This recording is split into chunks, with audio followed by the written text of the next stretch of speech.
Não estou nem aí que você é. Para Deus não importa o que você é. No momento que a trombeta de Deus tocar e a imortalidade vier sobre a mortalidade e a corrupção se vestir de incorrupção, e você entrar nos portais de pérola, não vai ser porque você é batista ou metodista ou católico ou da Igreja de Deus ou Assembleia de Deus, mas porque você foi lavado no sangue do Cordeiro e o seu nome está escrito no livro da vida do Cordeiro.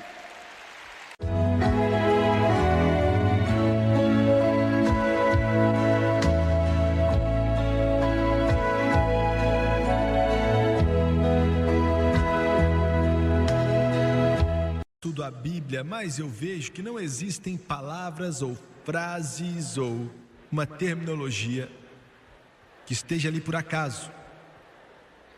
Tudo nesse livro quer dizer algo. Quanto mais estudo, mais vejo isso. Quando Jesus disse as palavras: "E farei dele coluna no templo do meu Deus", ele estava pensando em mais do que só usar uma representação. Essa é a única outra vez, fora uma outra referência que o apóstolo Paulo fez, que a palavra coluna é usada. Quando ele disse, ele estava se referindo a algo que eu espero poder demonstrar a você nessa noite, para mostrar do que ele estava falando. Eu espero que consiga fazer isso, e o que você deve se tornar, porque existe um adesivo que às vezes eu vejo atrás dos carros que diz: não somos perfeitos, somos perdoados. E tenha paciência, porque Deus ainda não terminou de tratar conosco. E basicamente, em uma terminologia moderna, resume o que estou dizendo. Ele diz que farei, que esculpirei, que ia moldar você na imagem do Filho de Deus, Jesus Cristo. Ele está transformando você em algo nessa noite, de acordo com o poder do Espírito Santo em sua vida. Muito bem. Quando Davi se tornou o rei de Israel,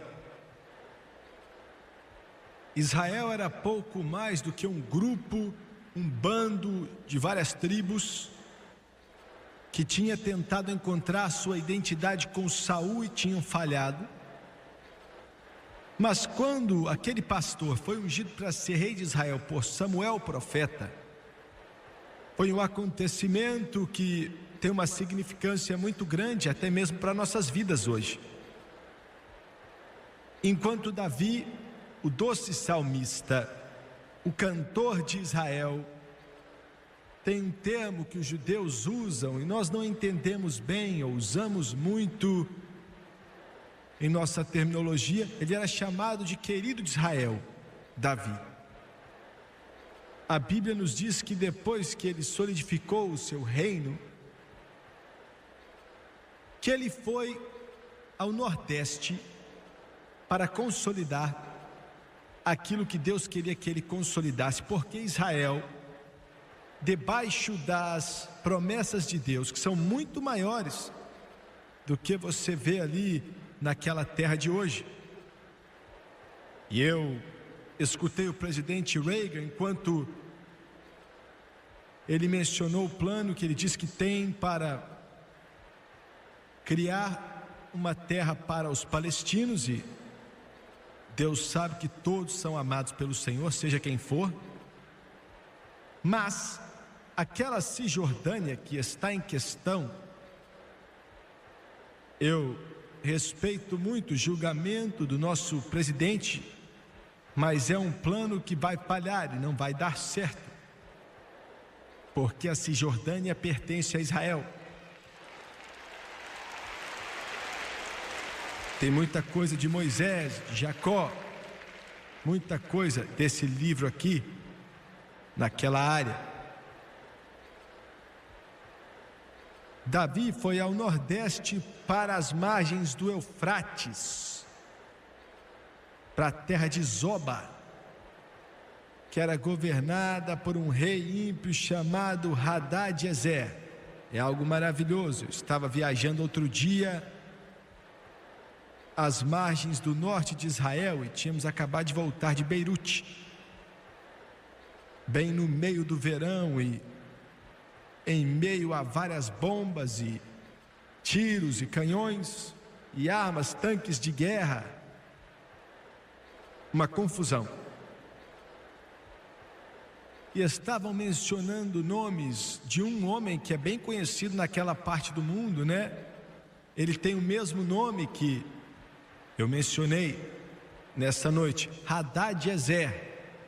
Agora o nome Hadad-Ezer não era bem o nome que a mãe dele deu a ele quando nasceu. O nome Hadad-Ezer era um título como Faraó, César. E quer dizer meu ajudador. E quando você chega ao significado dessa raiz, a raiz desse nome quer dizer meu ajudador demoníaco. Alguns daqueles reis ímpios eram muito ricos. E Davi foi até lá, invadiu aquela terra de Zoba, nas margens do rio Eufrates. Satanás permite que você, se for de acordo com o propósito dele, interessante que você muitas vezes seja abençoado financeiramente, para te atrair à vontade dele e te enganar, e para te fazer sentir que esse é o caminho, para que possa matar você com suas garras. Quero que você escute algo que tenho para dizer aqui. Existem pessoas que nunca ouviram o Evangelho de Jesus Cristo, estão em uma categoria diferente. Não quer dizer que eles serão salvos, por favor me entenda. Mas se eles nunca ouviram o Evangelho de Jesus Cristo, estão em uma categoria diferente de você que já ouviu. Muitos de vocês que me assistem pela televisão nos dizem através dos sistemas que temos a maior audiência da nação e do mundo. Muitos de vocês, eu recebo suas cartas. Para cada carta que recebemos, 1000 pessoas nunca escrevem, mas se encaixam na mesma categoria. E você ouviu o Evangelho. Você está aí na sua sala ou no seu quarto, onde quer que seja. Você já viu esse pregador e talvez você tenha assistido no princípio para zombar ou fazer piadas e às vezes de curiosidade. Mas você não dá risada há muito tempo, pelo menos se você tem bom senso desse Evangelho. Porque é o poder de Deus para a salvação. Você ainda pode ir para os mesmos lugares e usar as mesmas palavras sujas, talvez fazendo as mesmas coisas, e talvez você pode continuar a rir e viver na iniquidade, na obscenidade e no pecado, mas você jamais vai ser o mesmo de novo, pois ouviu o Evangelho. Quero continuar falando disso. De alguma forma, de agora em diante, a cerveja não vai estar mais gostosa. De agora em diante, fumar maconha não vai ser algo mais empolgante. De agora em diante, as drogas não vão te dar a mesma onda e o sexo ilícito as mesmas alegrias. De alguma forma você é diferente, porque você ouviu o Evangelho da eternidade e o Evangelho da palavra de Deus, e você, gostando ou não, está marcado para toda a eternidade. Isso é fato, rapaz. Aleluia. Glória. Glória. Eu fico maravilhado, recebo muitas cartas de pessoas que dizem: irmão Sueger, eu te odiava, literalmente te desprezava, não aguentava você. Eu olhava para você na televisão e eu balançava meu punho, porque teve uma época que eu e a minha esposa saímos para as boates e para a discoteca e para a boate, para os botecos, bebendo, dançando e celebrando, mas aí você acabava com tudo ali estava arruinado. Tem algo que aconteceu comigo, glória, aleluia, louvado seja Deus. O que você quer dizer? Estou dizendo que esse Evangelho de Jesus Cristo, ele tem o poder para chegar ao coração e à vida dos homens, e pode mudar o maior bêbado, pode mudar o maior apostador, o maior viciado em drogas, o maior pecador, pode mudar o homem mais rico, pode mudar a pessoa, não importa quem ela seja, se aceitar a Jesus. E Ele vai te mudar para melhor. Aleluia! Louvado seja Deus! Oh glória! Olha, em um culto, chamamos o pessoal para o altar e vi um homem chegando. Eu sabia que aquele homem tinha passado por poucas e boas. Sabia que sim, muita gente veio naquela noite. Estávamos em um auditório lá em Ohio. E eu sabia que ele tinha passado umas boas. Dava para olhar para ele e saber. Passou dias difíceis. Depois do culto descobri que ele estava com a máfia. Descobri que ele era assassino. Descobri que ele tinha tentado assassinar pessoas. Descobri que ele era aquele homem que puxava o gatilho, cara durão.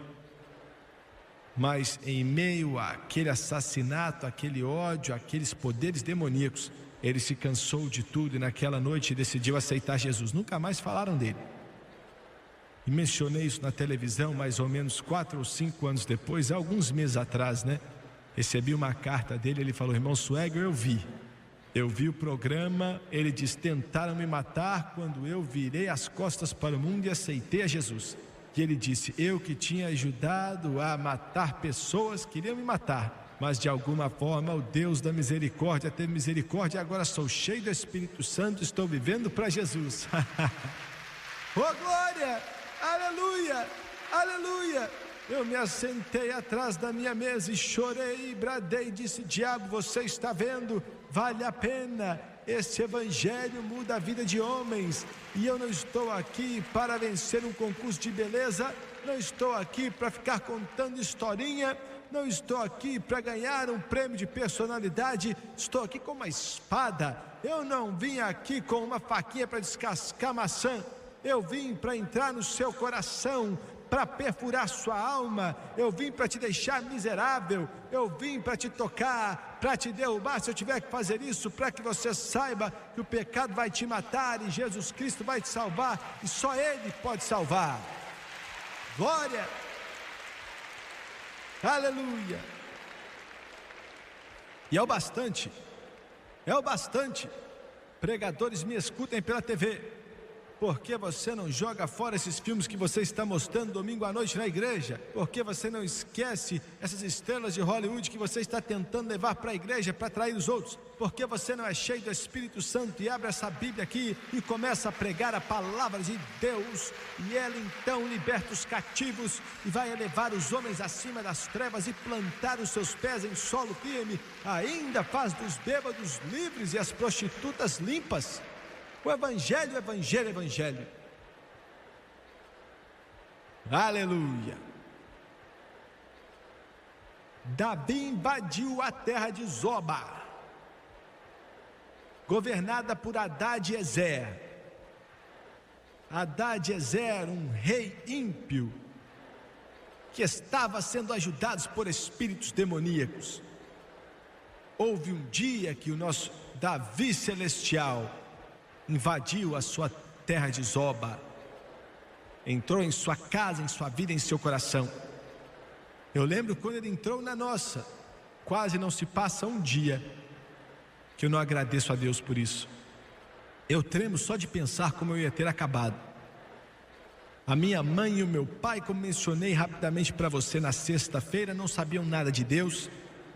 Quando eu nasci, o meu pai nunca tinha nem passado na porta da igreja. Quando eu nasci, a minha mãe jamais tinha passado na porta de uma igreja, senão uma vez, para ir a um funeral.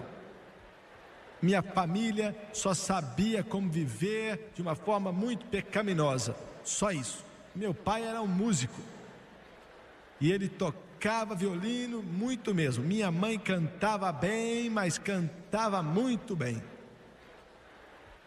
E eu nasci em meio àquilo, e o meu pai nunca tinha nem visto uma Bíblia até fazer 25 anos. Nunca tinha visto uma Bíblia. Aleluia. Pecaminosos, maus, sem Deus, sem esperança. E mencionei para o pessoal sexta-noite, os homens do governo estavam com armas apontadas para o meu avô, para o pai do Mick Gillis, e para o pai do Jerry Lee Lewis, e para o meu tio, que eu nasci na casa dele, agora dia 15 de março, há 48 anos atrás, apontado para eles. De repente, os agentes do governo chegaram ali na casa do meu avô e o meu tio Arthur, que preguei no funeral dele há 8 meses atrás, 86 anos de idade, salvo pelo sangue de Jesus, pai do Mick Gillis. Aleluia, glória a Deus, aleluia. O pai do Jerry Lee chegou lá. E eu creio em Deus que pela ajuda e pela graça dele, que meu primo também vai ser salvo. Eles vão voltar para casa, o inferno não pode segurá-los, o diabo não pode segurá-lo, demônios também não, o inferno também não, as trevas não podem tê-los. Eu sei do que eu estou falando. E com machados quebraram toda a ferramenta que eles estavam usando para fazer uísque. E apontou a espingarda para eles. E o meu pai, a minha mãe estava grávida de 8 meses e meio comigo, alguns dias antes de eu nascer. O meu pai, com 19 anos de idade, estava de pé ali, tremendo. Meus tios foram para a cadeia, meu avô foi para a prisão. Aqueles agentes durões do governo, homens de LNS, olharam para minha mãe, depois viraram para o meu pai e falaram assim: eu não quero te mandar para a cadeia, sua esposa está para ter um filho, eu vou virar as costas por alguns segundos, e se eu virar de novo você vai para a cadeia. Meu pai podia ter devolvido todo o tempo para ele, tinha sumido já, sumido, e pronto, esse é o mundo, eu nasci assim. Um mundo de cão comendo cão, um mundo de cachaça, um mundo de jogatina, um mundo de brigas, um mundo de boates. Mas graças a Deus, o nosso Davi celestial, aleluia, oh glória, invadiu aquela terra de Zoba naquele dia e mudou a nossa vida, traçou um caminho de glória no coração do meu pai. E o coração dele foi transformado pelo Evangelho. Estou falando de um Evangelho que transforma. E não te pago nada por um Evangelho que não transforma. Vá para todas as igrejas, cumprimente todos os pregadores, fique religioso quanto quiser, mas até ser transformado e não receber o que aquele livro te fala, não vale nada. Glória, é sério. Estou falando sério. Mudar Hadad-Ezer.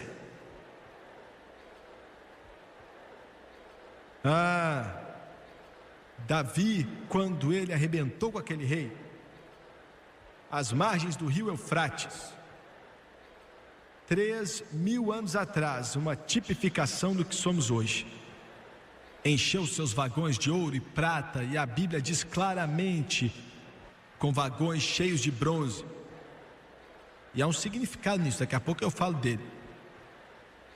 Encheu os vagões de bronze, toneladas e toneladas, levava de volta para Jerusalém, colocou em galpões. Você encontra isso em 1 Crônicas 18, versículo 3 a 8, e 1 Reis do 7 ao 13, por aí vai. Davi chegou a ponto de morrer, chamou seu filho Salomão e falou: eu não pude construir o templo, minhas mãos estão manchadas de sangue, mas vou te dar os desenhos arquitetônicos que Deus me deu. Deus foi o arquiteto daquele negócio, você constrói. Agora Deus, ele tinha um plano para aquele templo, ele tem um plano para a sua vida aqui também, viu? Quero que você saiba disso. Todos vocês aqui que estão nesse lugar hoje, Deus tem um plano para a sua vida, um diagrama para ela. É assim que Deus trabalha, não importa quem você é. Sua mãe talvez tenha sido prostituta, o seu pai talvez tenha sido um bêbado. Talvez você está sentado aqui nessa noite dizendo: eu nasci com tudo contra mim e eu nunca tive uma oportunidade. Jovem, menino ou menina, se você realmente se conectar com Jesus Cristo e der uma oportunidade a Deus em seu coração, Ele vai transformar você em algo. Ele tem um diagrama, ele tem um plano e ele tem um plano espiritual para a sua vida. Aleluia. Davi disse: quero que você construa. Eu não vou poder construir, eu quero, mas não posso. Você constrói. Agora em 1 Reis 17, capítulo 7. 1 Reis capítulo 7, diz assim: depois que Salomão se tornou rei, a Bíblia diz: e enviou o rei Salomão mensageiro a trazer Hirão de Tiro. Estava em Tiro outro dia. Hirão não era o rei, tinha um rei em Tiro, mas não era esse Hirão. Esse era apenas um homem chamado Hirão. A Bíblia diz que ele era filho de uma viúva, representando o Espírito Santo. Filho de uma mulher viúva da tribo de Naftali, seu pai, um homem de Tiro, que trabalhava em cobre. Cobre é um sinal da humanidade. Você pode polir e vai brilhar, mas se você não continuar polindo, ele vai ficar manchado. Era cheio de sabedoria e de entendimento e de ciência para fazer toda a obra de cobre. O Espírito Santo é cheio de sabedoria para trabalhar em mim e em você. Este veio ao rei Salomão e fez toda a sua obra e formou 2 colunas de cobre. Olha o cobre aí de novo. 2 colunas de cobre, a altura de cada coluna era de 18 covados e um fio de 12 covados cercava cada uma das colunas. Deixa eu te explicar direitinho aqui. Ele trouxe esse profissional do bronze, tremendamente habilidoso e cheio de conhecimento, chamou a ele para trabalhar naquele bronze. Então o Hirão vai e ele vai até aos galpões, onde estavam onde estava o bronze, candelabro de bronze, maçanetas de bronze, batentes de bronze, todo esse bronze que Davi tinha trazido de Zoba e colocado em Jerusalém. Quero que você veja algo. Falando agora de uma forma figurativa, dá para imaginar o que aquela maçaneta batista falou para aquele candelabro metodista? E a batente episcopal, é ou não é? Não fique muito triste. Alguns aqui estão com a cara fechada já. Calma aí, gente.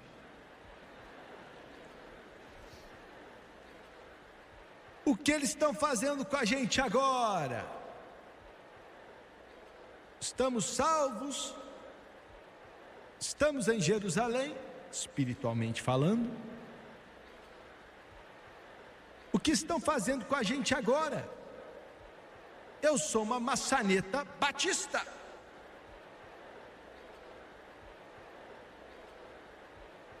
Sabe o que é interessante? Toda vez que uso o nome de uma igreja, não importa qual seja, católica, Assembleia de Deus, episcopal, não importa, mandam cartas com ódio para mim. Olha, é como se eu falasse o nome, eu não gosto, eu te amo, gente. Glória. Alguns agora respiraram e se assentaram. Eu não quero que você saia daqui porque estamos trabalhando, como o Hirão trabalhou naquele bronze. O que estão fazendo conosco? Eu sou um candelabro de bronze faz muito tempo.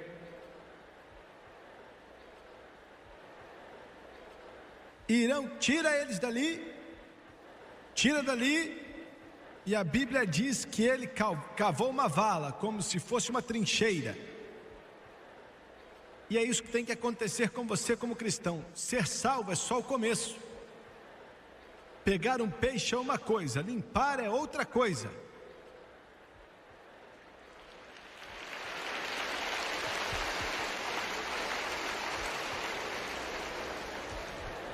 Ele tem muito trabalho para fazer em nós. Sabe por que Deus nos salva? Você sabe mesmo por que Ele nos salva?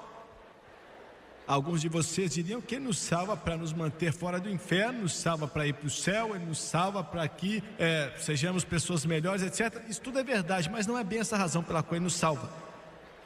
Ele te salva, Paulo disse à igreja de Éfeso, para que você possa se tornar uma habitação de Deus através do Espírito. Ouviu bem? Ele te salva para que possa viver em sua vida. E pouco a pouco você vai largando a carnalidade, a sua carne, as coisas mundanas, as coisas que você gosta no mundo. E pouco a pouco você começa a se parecer cada vez mais com Jesus espiritualmente falando. E não há outra forma de fazer isso senão pelo Espírito Santo.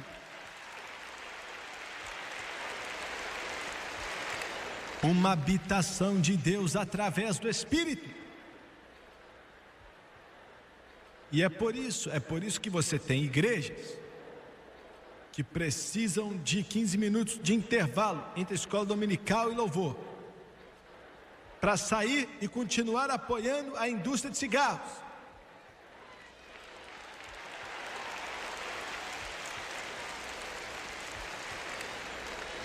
É ou não é?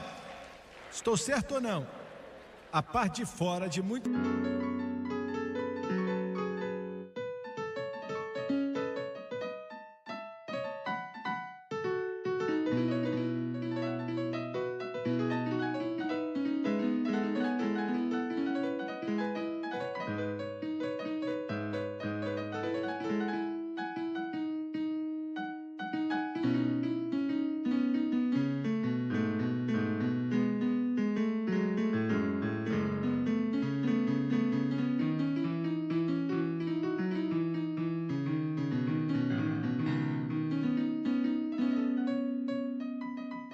das igrejas é tão ruim quanto a parte de dentro de uma boate um sábado à noite. É uma vergonha, é uma desgraça. Sabe por quê? Você ainda está no mundo. Somente o Espírito Santo pode te transformar no que você deve ser, e Ele tem um problema com você. Alguns cristãos são como aquele garotinho que tinha um cachorrinho velho e magro, um cachorro feio, muito peludo. O rapaz estava esperando o ônibus vir e falou: ô menino, esse cachorro é seu? É. Você gosta dele? Gosto. Que tipo de cão ele é? Ele é um cão policial. Ele falou: esse cachorro aí, magrinho e feio desse jeito, não é cão policial não, você tem certeza? Tenho. Ele é agente secreto.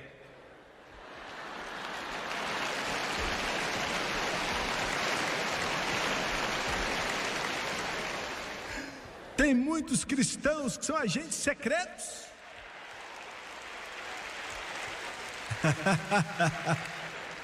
Não dá para saber quando você olha para eles, estando perto deles, que são cristãos. Ah, se você pudesse entender, viver para Deus é mais do que memorizar um versículo, ir para a igreja domingo de manhã, jogar uma esmola no gasofilácio e colocar seu nome na lista de uma igreja e falar que é cristão. Viver para Deus é glória e graça em Jesus Cristo, se tornando mais e mais como Jesus, mais e mais pensar no céu, mais e mais até que o Espírito vive em seu coração.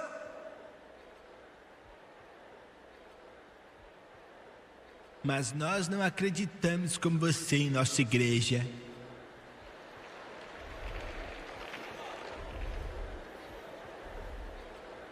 Bem, ouvi de um cavalo que morreu de sede quando estava dentro da água, mas ele não acreditava em água. O Espírito Santo não é uma denominação. O Espírito Santo não é uma Assembleia de Deus, ou batista, ou da Igreja de Deus, ou um Espírito Santo da Metodista, ou um Espírito Santo católico, ou um Espírito Santo da Quadrangular, ou pentecostal, ou seja como for, de onde for. Ele é Deus, e Ele não se importa com placas de denominações. Ele quer encher sua vida, encher seu coração, encher a sua alma e encher o seu espírito. Sabe por quê? Porque Irão cavou aquela trincheira e colocou todas aquelas maçanetas, candelabros, batentes e tudo que era de bronze ali, no mesmo lugar. Depois acendeu um fogo. A Bíblia diz claramente, com foles. Antigamente eles não tinham eletricidade, né? E tinham que apertar aquilo. E aí o sopro batia no fogo, e então fica aquecendo cada vez mais. Lembra quando João disse que ele te batizaria com o Espírito Santo e com fogo? Fogo. De repente, aquela maçaneta começou a ficar quente.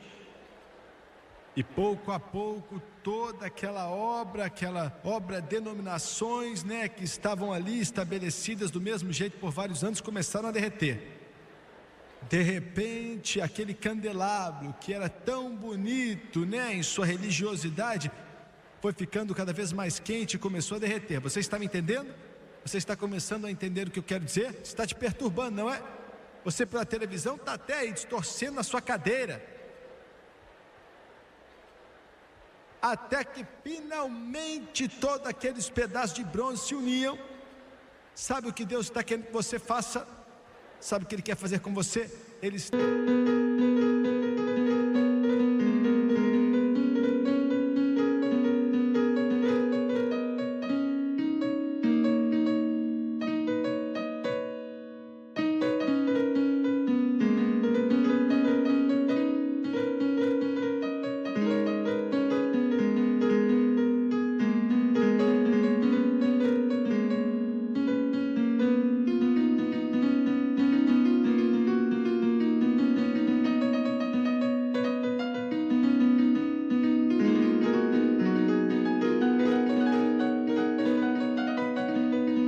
querendo fazer você perder essa ideia, essa identidade religiosa. Ele quer que você perca isso. Você está chateado com isso, não é? Você está naquela igreja a vida inteira, sua mãe estava naquilo, você está nela, você faz parte dela. Ele não quer que você amaldiçoe a sua igreja.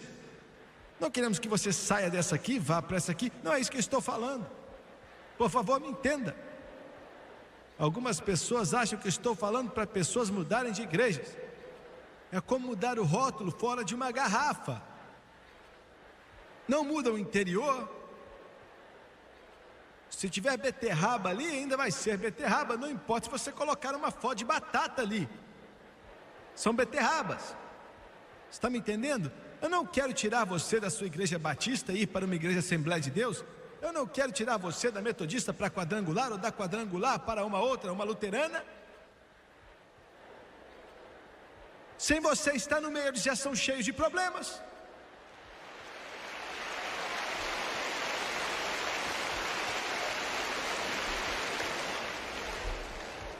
Estou tentando te mostrar algo que você precisa entender. Você quer destruir a igreja? Não quero destruir igreja nenhuma. Precisamos de tudo que é a igreja que existe, mas o que precisamos mesmo é que os batistas tenham avivamento do Espírito Santo, os metodistas tenham avivamento do Espírito Santo, a Assembleia de Deus tem avivamento do Espírito Santo, católicos têm avivamento, presbiterianos tendo avivamento, até que se esqueçam das suas denominações e então busquem a Jesus, Jesus, Jesus e Jesus. Você está entendendo? Eu pergunto, você está salvo? Eu sou batista.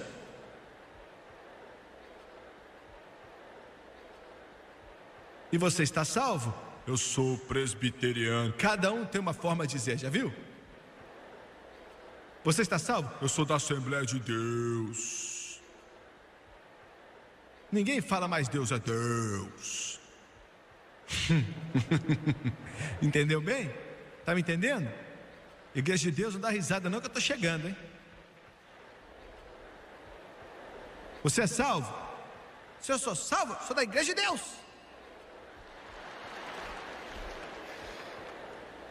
Não estou nem aí que você é.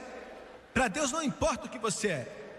No momento que a trombeta de Deus tocar e a imortalidade vier sobre a mortalidade e a corrupção se vestir de incorrupção e você entrar nos portais de Pérola, não vai ser porque você é batista ou metodista ou católico ou da Igreja de Deus ou Assembleia de Deus, mas porque você foi lavado no sangue do Cordeiro e o seu nome está escrito no livro da vida do Cordeiro.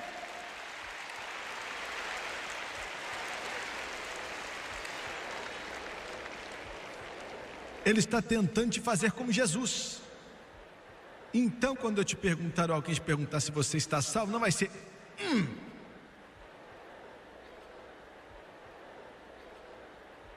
Você vai saber o que é salvação de verdade, né? É para isso que isso existe. O que você quer fazer? Nos tirar... Uma vez um pregador escreveu para mim, escreveu várias coisas terríveis, e depois falou que me amava. E olha, eu não me importei com o que ele falou, ele era um bom homem, eu amava ele. Nós nos amamos enquanto estávamos dando socos. Aleluia, louvado seja Deus. Não estou tentando mudar ninguém de igreja, estou tentando colocar algo em seu coração. E todos os candelabros e maçanetas, os batentes derreteram e se uniram. Glória a Deus. Você tem que morrer para o mundo, que era aquele túmulo.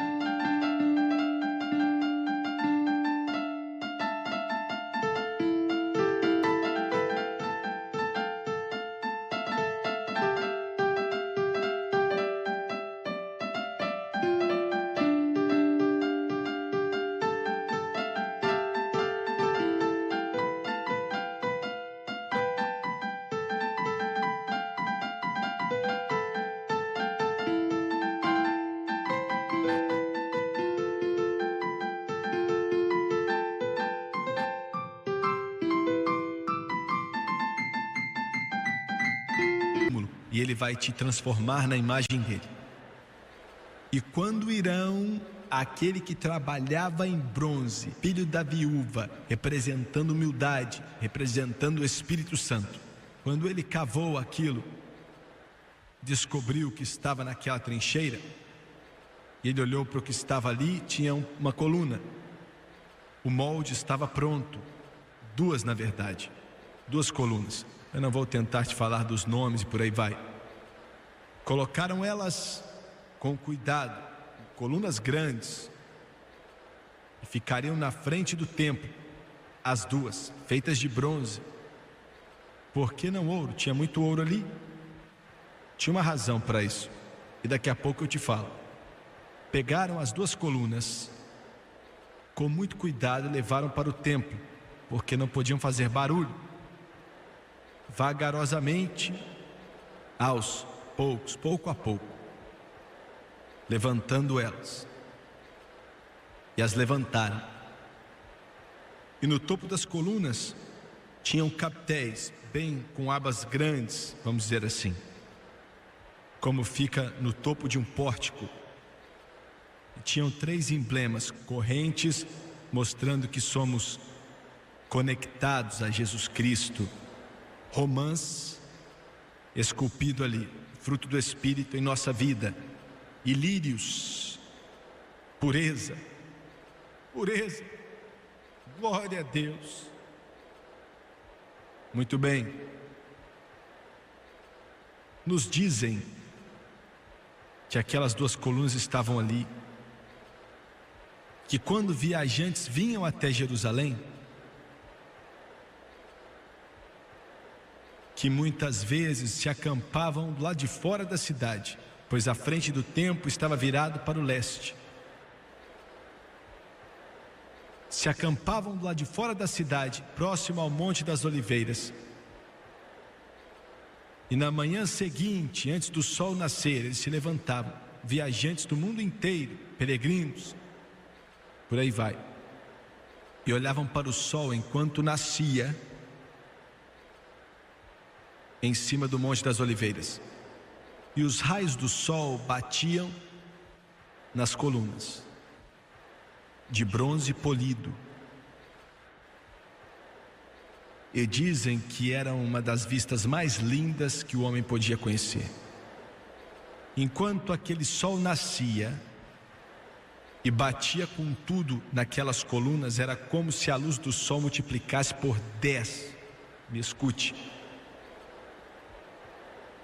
Nós não somos o centro ou a fonte da luz. Aquela luz vem do sol da justiça e Ele quer que reluza em nós e reflita em um mundo que está em trevas. Entendeu bem? Está entendendo? Refletir era o que Ele estava tentando nos mostrar. Era disso que Jesus estava te falando. Farei de ti coluna no templo do meu Deus. Mais uma coisa antes de acabar. Se você estivesse naquela época olhando para aquelas colunas, aquelas duas grandes, bem altas, na frente do templo, você então veria que no topo das colunas não chegavam no pórtico. Tinha uma abertura ali. Geralmente as colunas seguram algo. Qualquer pessoa que trabalha em obra pode falar isso, mas essas colunas não seguravam nada.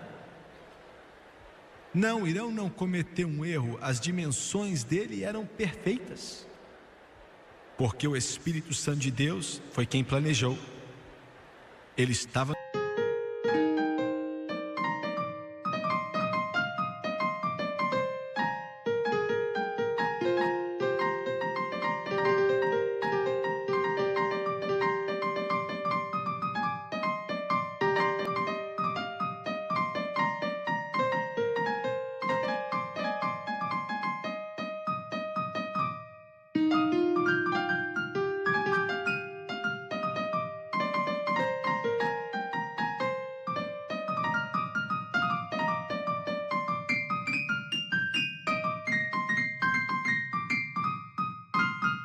nos dizendo que assim como aquelas colunas não eram necessárias para elevar o templo,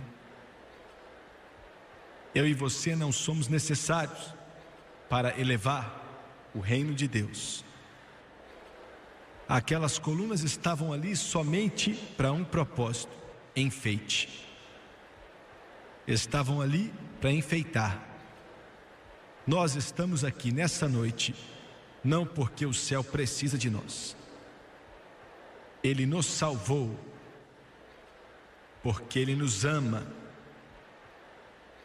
e Ele nos eleva como joias para que sua luz possa refletir em nós e brilhar em um mundo que está em trevas. Era disso que Jesus estava falando quando disse: aquele que vencer, farei dele, vou fazer dele uma coluna no templo do meu Deus. Abaixe sua cabeça, por favor.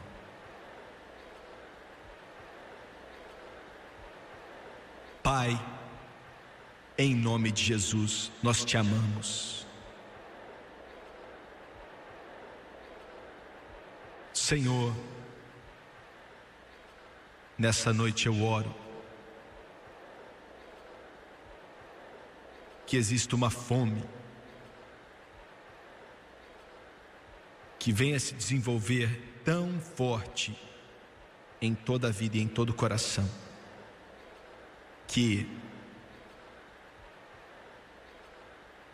os homens não fiquem satisfeitos até se tornarem coluna no templo de Deus. Oh Jesus, Jesus, Jesus, de cabeça baixa e olhos fechados, quão cansados estamos nesse mundo, do seu vazio, está tão vazio, não pode nos satisfazer. E Deus não precisa de nós, mas Ele nos ama tanto. Quantos aqui nesse ginásio podem dizer: Jimmy Swaggart, sei que eu estou salvo e eu não tenho a menor dúvida de nada assim. Pela graça e pela misericórdia dele eu sei que estou salvo, mas eu ainda não fui batizado no Espírito Santo. E Jimmy Swaggart, eu quero tudo que Deus tem para mim.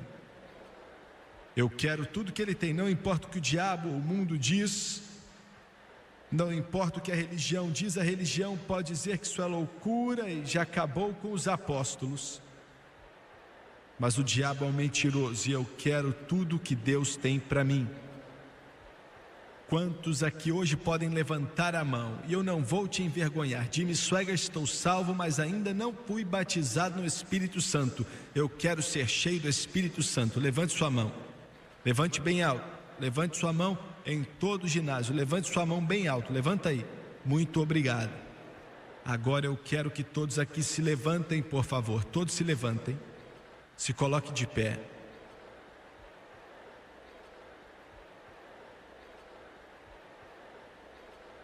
Lá de cima, aqui dos lados, aqui na frente, no piso principal, em todos os lugares. Quero que você venha ficar de pé aqui. Lembre-se que não estamos aqui para dar um tapinha nas suas costas ou para gritar na sua orelha. Estamos aqui para que você seja cheio do Espírito Santo. Quero que você venha e fique de pé aqui. Por favor, pode cantar, Tomás.